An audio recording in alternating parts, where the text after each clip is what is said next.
Hello साथियों, welcome back to my YouTube channel and application पर आप देख रहे हैं बेहतरीन क्लास। आपको पेड कोर्स अगर ज्वाइन करना हो तो बेहतरीन क्लास पीडीएफ के साथ आपको डेली 3 घंटे का क्लास मिलता है अदर सब्जेक्ट के साथ, जिसमें जीएस का पूरे 8 सब्जेक्ट, यूँ कहे तो 14-15 सब्जेक्ट हो जाता है अगर मैथ, रीजनिंग, साइंस के 3 सेक्टर और हिस्ट्री, सिविक्स, ज्योग्राफी सबको मिलाया जाए तो सभी का बेहतरीन क्लास हमारे पेड कोर्स में चलता है, तो आप उसे ज्वाइन कर सकते हैं। और अभी हम लोग देखेंगे भारतीय राष्ट्रीय आंदोलन, जो कि भारतीय राष्ट्रीय आंदोलन का एक टॉपिक में आता है। भारतीय राष्ट्रीय कांग्रेस और उसका अधिवेशन जो कि काफ़ी बृहत होता है और ये लगभग 54 अधिवेशन है जिसको हम लोग कंटिन्यू कर रहे हैं पिछले 2-3 क्लास से। और आज हमारा पार्ट 5 है, यानी अभी तक भारतीय राष्ट्रीय कांग्रेस के अधिवेशन से संबंधित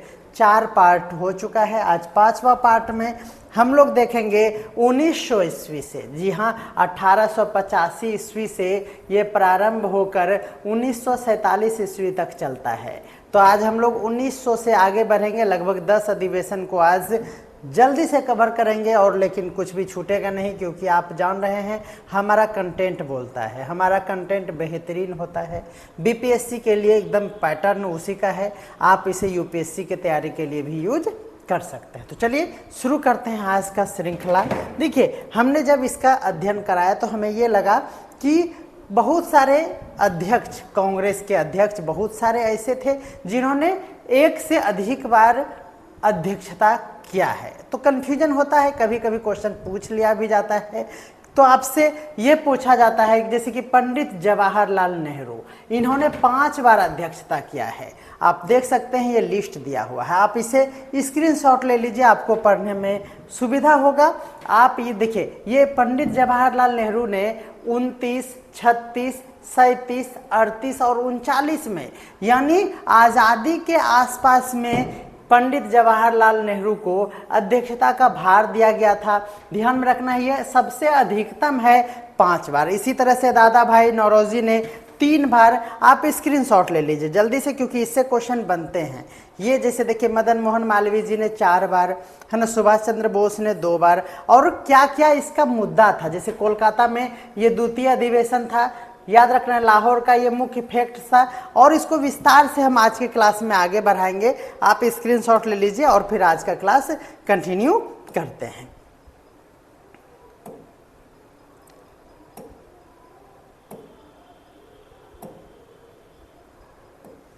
उम्मीद करते हैं कि आप स्क्रीनशॉट ले लिए होंगे और आप इसे एक बार शेयर कर दीजिए अपने सभी ग्रुप में। और आज का हमारा टॉपिक है 1900 ईस्वी में हुए लाहौर अधिवेशन का। जी हाँ, आप सभी जानते हैं कि लाहौर अधिवेशन की अध्यक्षता एन.जी. चंदावरकर साहब ने किया। ध्यान में रखना है, एन.जी. चंदावरकर ने लाहौर का 1900 ईस्वी के अधिवेशन की अध्यक्षता करते हैं। ये उतना इम्पोर्टेंट नहीं है, आपको कहीं ये डाटा नहीं मिलेगा, फिर भी हमने A to Z आंदोलन और अधिवेशन को कराने का यहाँ पर टारगेट बनाया है। तो आपको यहाँ पर हमने 2-3 पॉइंट यहाँ से भी चलकर आते हैं। देखिए, एन.जी. चंदावरकर यह एक न्यायविद, यानी न्याय यानी कानून के जानकार थे। और 1905 ईस्वी तक आप सभी जानते हैं कि उदारवादी चरण होता है। इसका मतलब ये उदारवादी नेता थे, उदार नेता के रूप में इन्हें जाना जाता है। यही नहीं, उन्होंने भाषण में भी कहा कि शासन को जवाबदेह बनाना ही हमारी मांग है। यह क्वेश्चन पूछा जाता है कि शासन को जवाबदेह बनाना हमारी मांग है, यह किस अधिवेशन में कहा गया था, यह भी क्वेश्चन पूछा जाता है कि एन.जी. चंदावरकर ने यह कहा था। इस तरह से भी पूछा जाता है। चंदावरकर साहब, यह याद रखना है कि राष्ट्रीयता के निर्माण शिक्षा, संगठन और आत्मबल से होगा, यह भी इन्होंने कहा है। तो ये बातें ध्यान में रखना है और इसमें कुछ विशेष नहीं है। तो 16वां ये अधिवेशन था 1900 ईस्वी में। याद रखना है, लाहौर में इसका अधिवेशन होता है। आपको तिथि तो याद ही रहता है, हर अधिवेशन का तिथि दिसंबर महीने में ही आता है और ये लगभग 26, 27, 28, 29, 30, 31 तक जाता है। तो ये अधिवेशन हमारा 27 से लेकर 29 दिसंबर के बीच चलता है, ध्यान में रखना है। बेहतरीन नाम जो कि काफ़ी महत्व रखता है हमारे हिस्ट्री में, 1901 ईस्वी का ये कोलकाता अधिवेशन, ध्यान में रखना है। 1901 ईस्वी का ये कोलकाता अधिवेशन, ये 17वां याद रखना है। यह क्या था?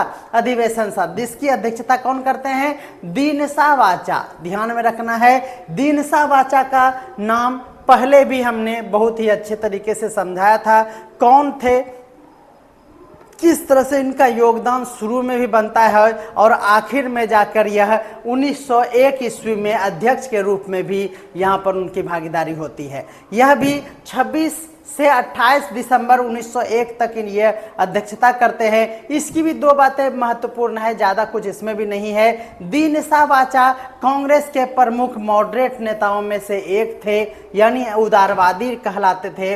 औद्योगिक भारत के समर्थक थे। ये बातें इंपॉर्टेंट है कि दीनसा वाचा जो थे वो औद्योगिक भारत के समर्थक थे। 1901 ईस्वी में अध्यक्षता करते हैं। कोलकाता अधिवेशन यह कहलाता है, ध्यान में रखना है।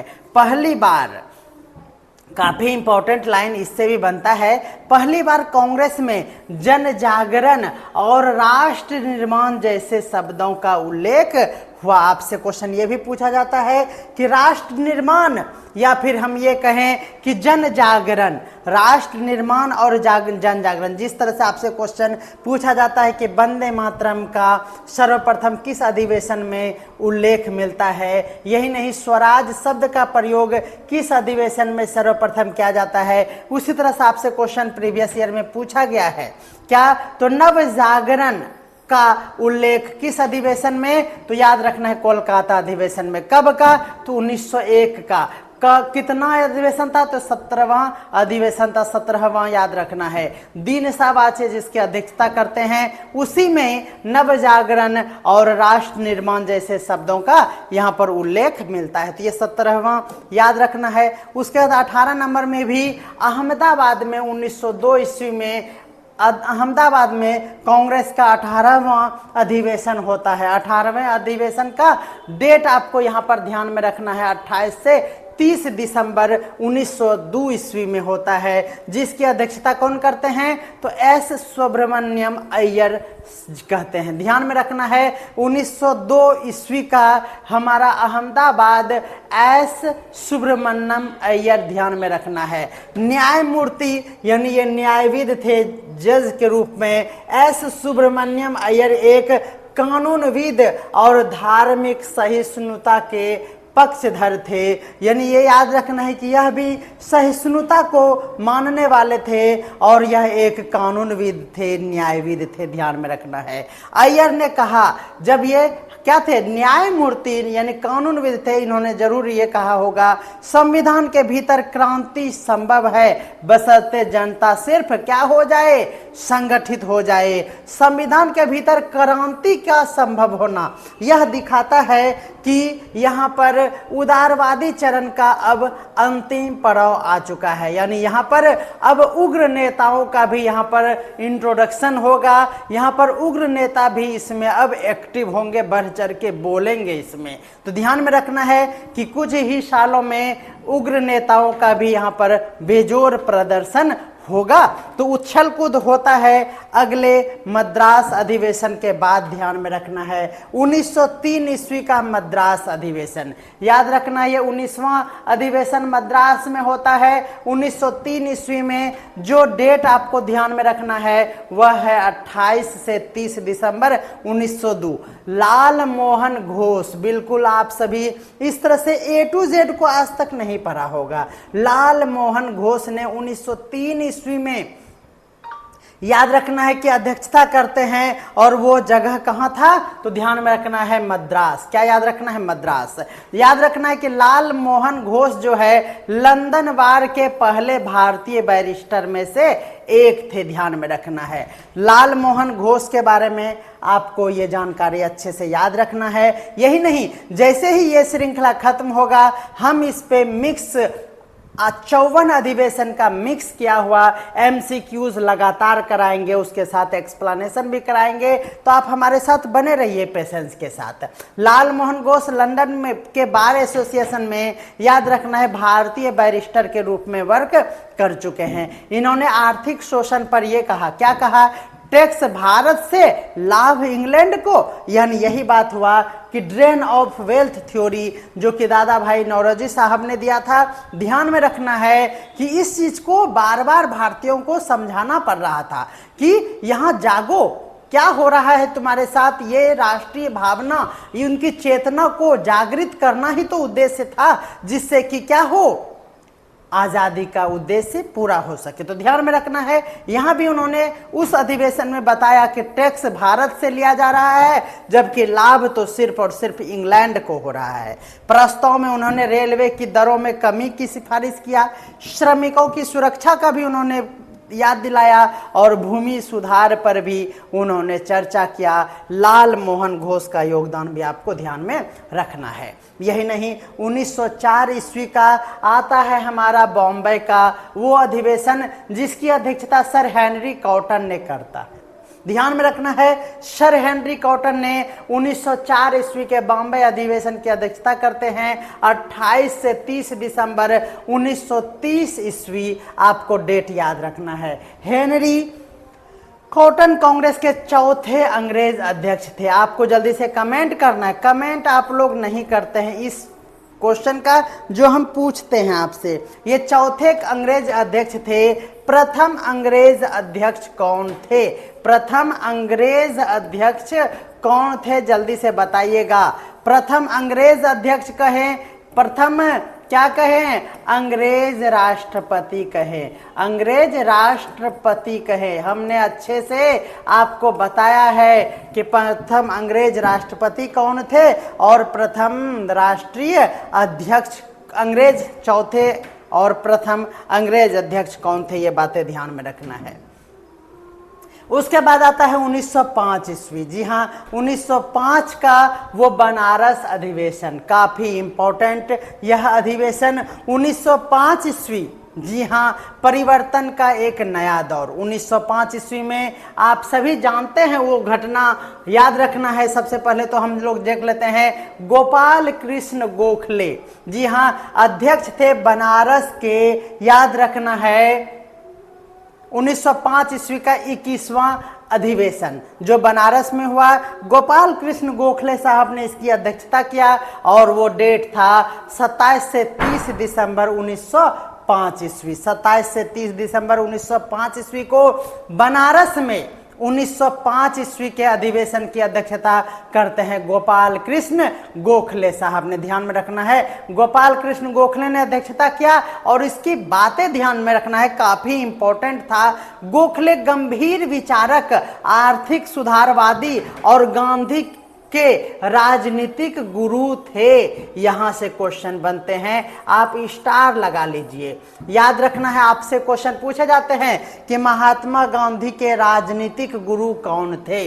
कई बार, हजारों बार क्वेश्चन पूछा गया है कि महात्मा गांधी का राजनीतिक गुरु कौन थे। तो याद रखना है, गोपाल कृष्ण गोखले जो थे महात्मा गांधी के राजनीतिक गुरु थे। ध्यान में रखना है, ठीक है। यह अधिवेशन बंगाल विभाजन, जो ध्यान में रखना है कि 1905 ईस्वी में ही 16 अक्टूबर 1905 को बंगाल विभाजन हुआ रहता है। और आपको पता है कि बंगाल विभाजन से रिलेटेड कई सारे प्रश्न पूछे जाते हैं। अभी हम लोग चूंकि 1885 ईस्वी से प्रारंभ करके हम कांग्रेस अधिवेशन की ओर रुख कर गए हैं, इसीलिए हमारा ये 1905 ईस्वी का बंगाल विभाजन छूट रहा है। जैसे ही भारतीय राष्ट्रीय आंदोलन, हमारा कांग्रेस वाला टॉपिक, अधिवेशन वाला टॉपिक खत्म होगा, हम लोग पुनः 1885 के बाद अधिवेशन के अलावा जितने भी घटनाक्रम दोहराए गए हैं उसकी चर्चा हम लोग करेंगे, जिसमें हम लोग बंगाल विभाजन,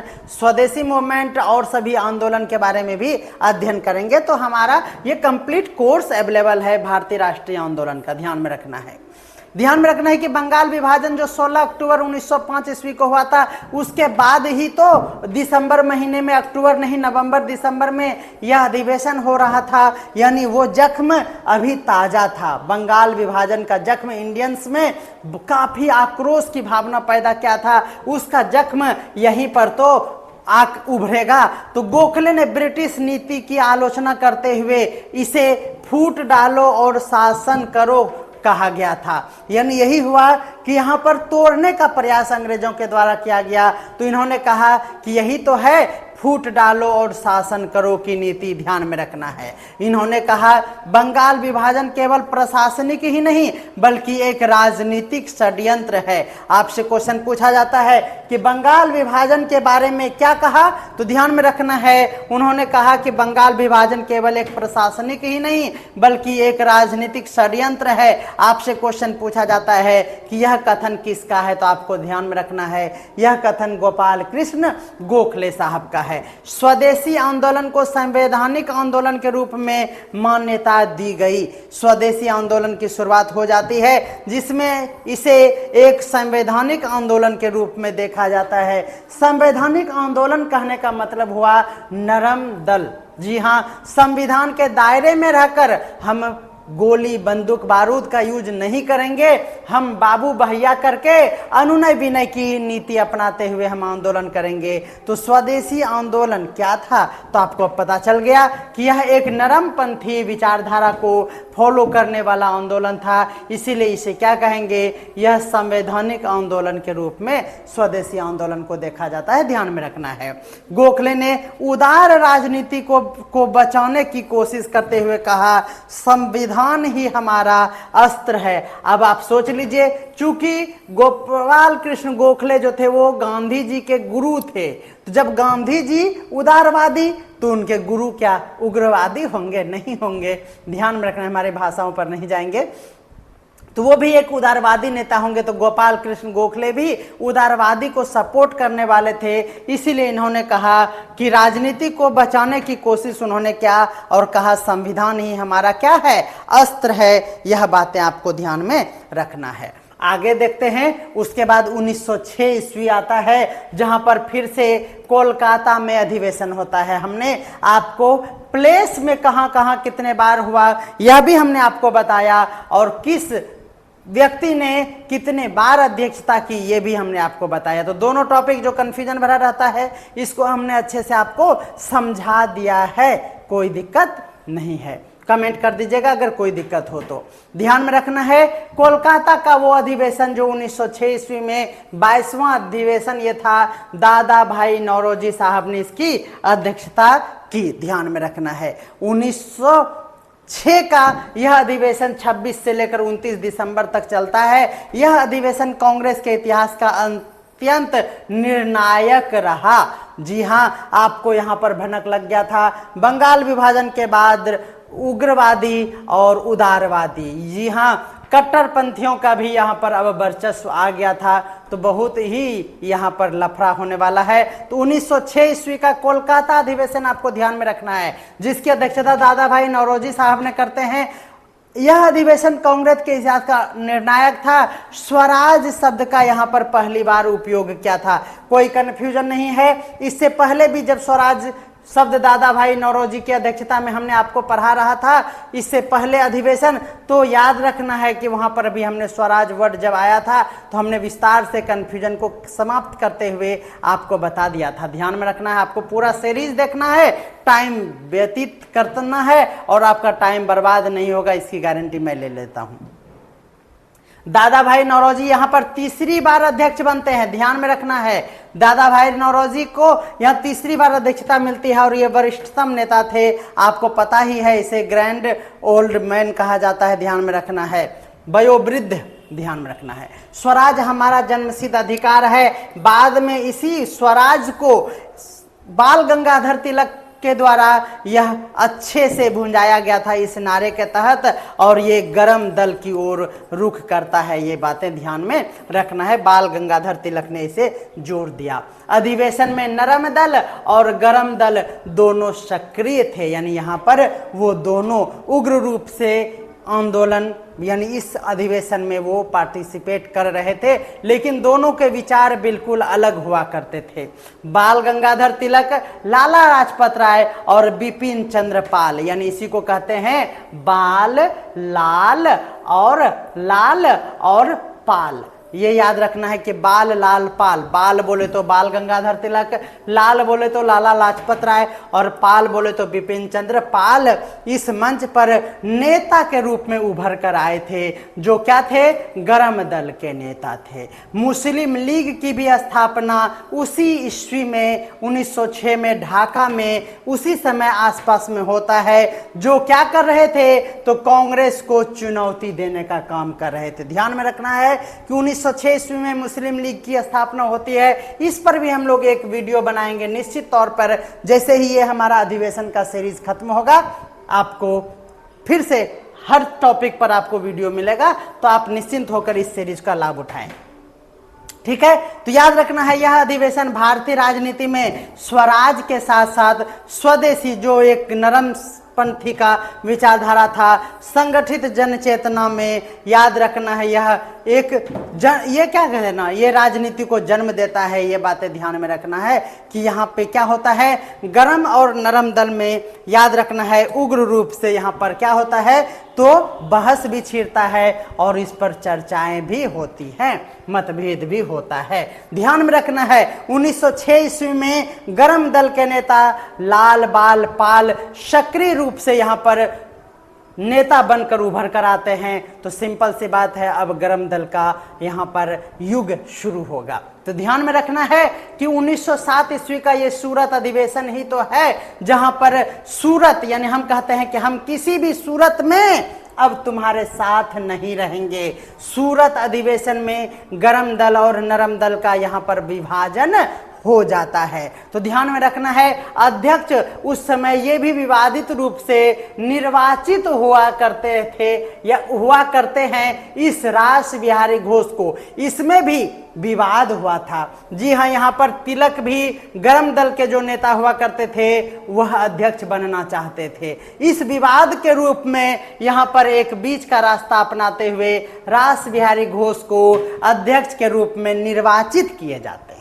यह बातें ध्यान में रखना है। यह विशेष अधिवेशन कहलाता है। तो आपको याद रखना है कि 1907 साथ नहीं रहेंगे। साथ मतलब साथ नहीं रहेंगे, यानी गरम दल और नरम दल का यहाँ पर विभाजन होगा।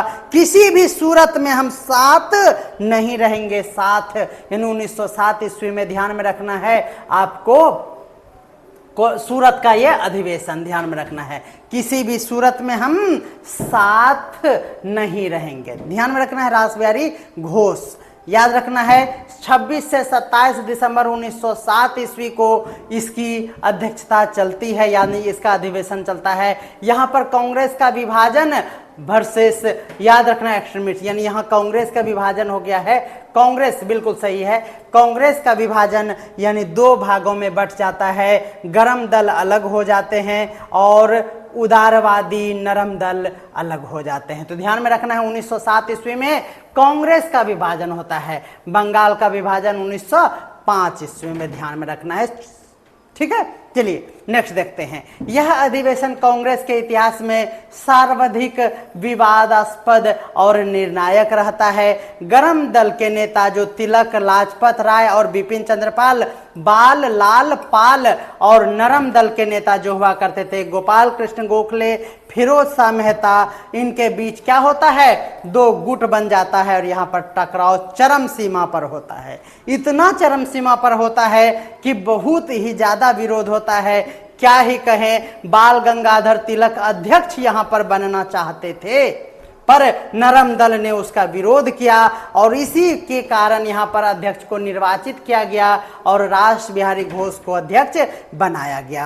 अंतिम समय में रास बिहारी घोष को अध्यक्ष बनाया गया, लेकिन गरम दल के नेता ने इसे स्वीकार ही नहीं किया और अधिवेशन के दौरान ही भीषण हंगामा हुआ। यहाँ तक कि कुर्सियां भी फेंकी गई, मंच पर झड़प भी हो गया, कुर्सी चप्पल लत्तम जुत्तम यहाँ पर हुआ था।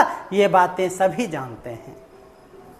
ठीक है, तो उम्मीद करते हैं कि 1807 ईस्वी का ये महत्वपूर्ण, सबसे महत्वपूर्ण अधिवेशन आपको ध्यान में रहा होगा। यही नहीं, ध्यान में रखना है कि कांग्रेस, ध्यान में रखना है, औपचारिक रूप से दो भागों में अब बंट जाता है। एक नरमपंथी बन जाते हैं और एक उग्रवादी उग्रपंथी हो जाते हैं। याद रखना है कि गरम दल का उद्देश्य यही था, बस स्वराज तुरंत हमको चाहिए और इसकी स्पष्ट मांग करेंगे हम। स्वराज हमको चाहिए तो बस चाहिए।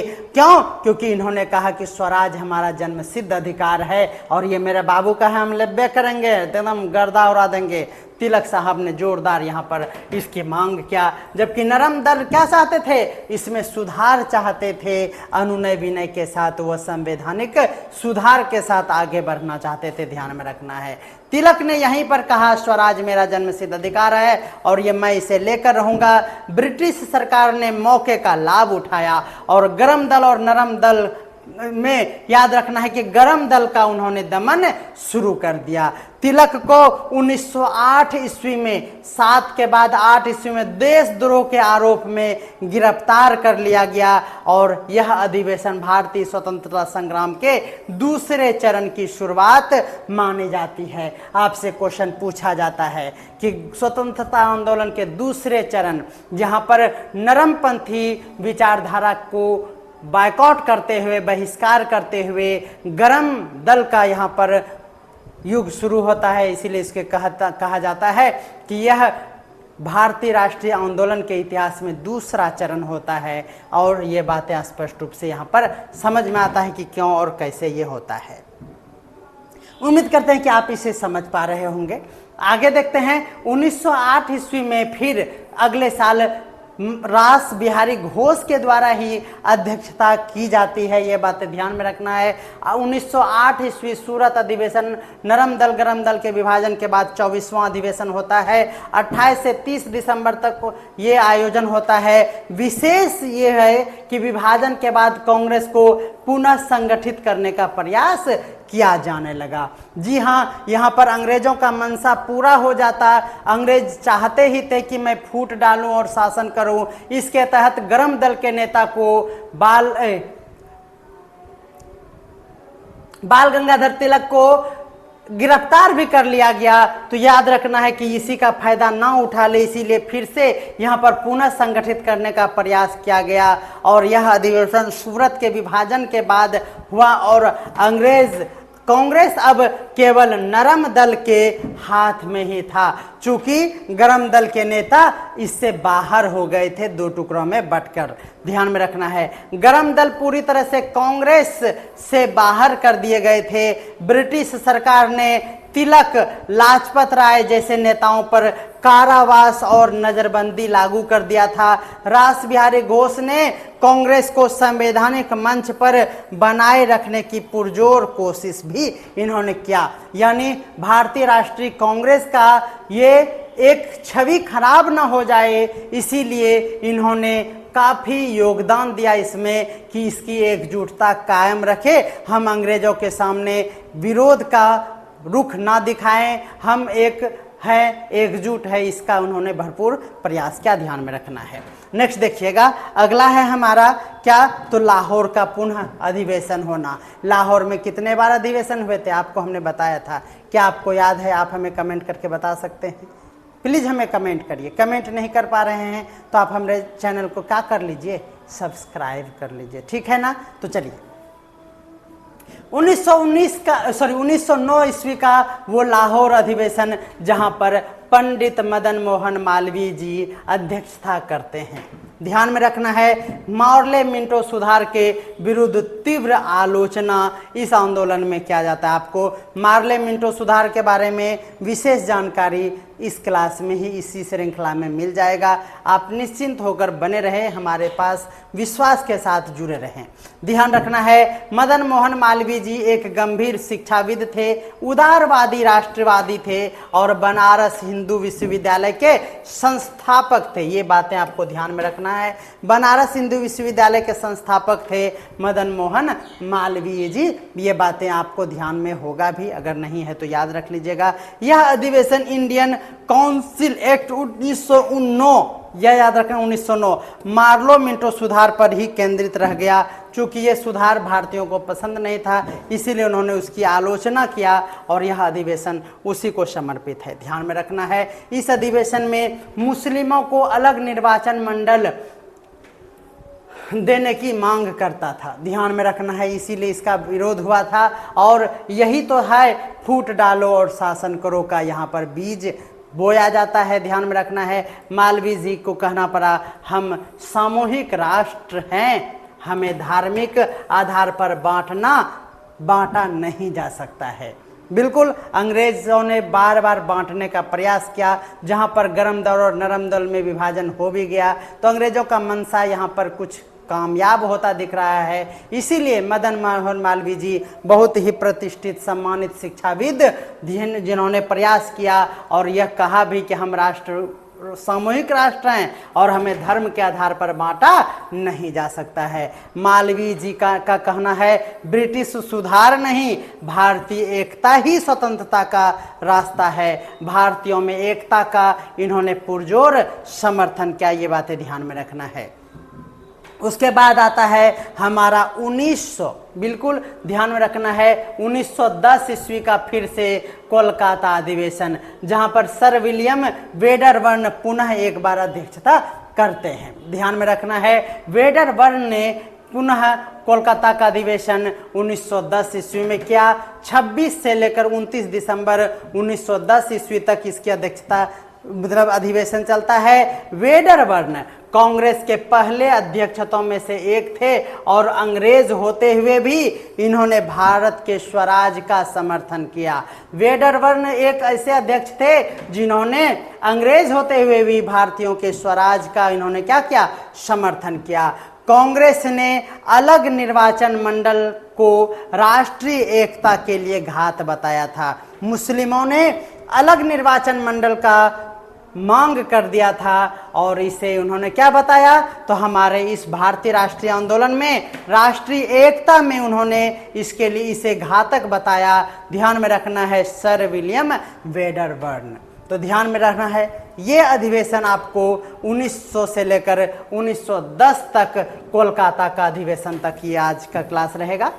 ठीक है, उम्मीद करते हैं कि आपको ये श्रृंखला पसंद आ रहा है। अगर पसंद आ रहा है तो आप हमें ज़रूर कमेंट कर लें। आपको अगर इसका PDF चाहिए तो आप हमारे व्हाट्सएप ग्रुप से ज्वाइन कर लीजिए। व्हाट्सएप ग्रुप का नंबर आपको हमारे डिस्क्रिप्शन में मिल जाएगा। आप हमें कॉल भी कर सकते हैं। हमारा नंबर नोट कर लीजिए, क्या है नंबर, 9525175737।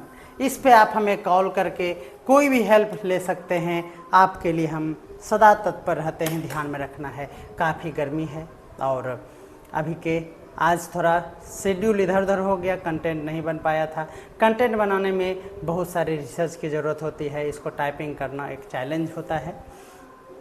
मॉडर्न एज में अलग अलग तरीके से AI का यूज़ करके भी कंटेंट बनाया जा सकता है, लेकिन ऐसा करना आपके एग्ज़ाम के बेस को ख़राब कर देगा, क्योंकि AI मशीन है, उसे संपूर्ण जानकारी नहीं रहता। इसलिए मैं आपसे ये भी निवेदन करूँगा कि AI के इस भागदौड़ भरे लाइफ में आप स्वाध्याय करें, बुक का अध्ययन करें। बुक का जब अध्ययन करेंगे तो आपका ऑथेंटिक प्रश्न आपको समझ में आएगा, क्योंकि हमने देखा, हर चीज़ का यूज करके देखा, जहाँ पर कि बहुत सारी गलतियाँ, बहुत सारी कमियाँ, बहुत सारे इरिलेवेंट कंटेंट हम लोग इंटरनेट से प्राप्त कर लेते हैं। इंटरनेट भी हमारे ही जैसे किसी के द्वारा चलाया गया। तो जब भी हम लोग इंटरनेट गूगल का यूज करें, ऑथेंटिक वेबसाइट को ही आप अध्ययन करें। आप हमारे साथ भी जुड़ सकते हैं, क्योंकि यहाँ पर भी कंटेंट को पूरा रिसर्च करके बनाया जाता है। इसीलिए आपको हम पे ट्रस्ट कर लेना चाहिए, और अगर ट्रस्ट करते हैं तो आप इसे शेयर कर दीजिए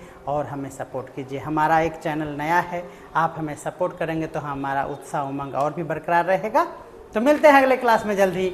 आपको प्रत्येक दिन क्लास मिलता है 3 घंटे का, तो हमारे साथ जुड़े और जुड़े रहें।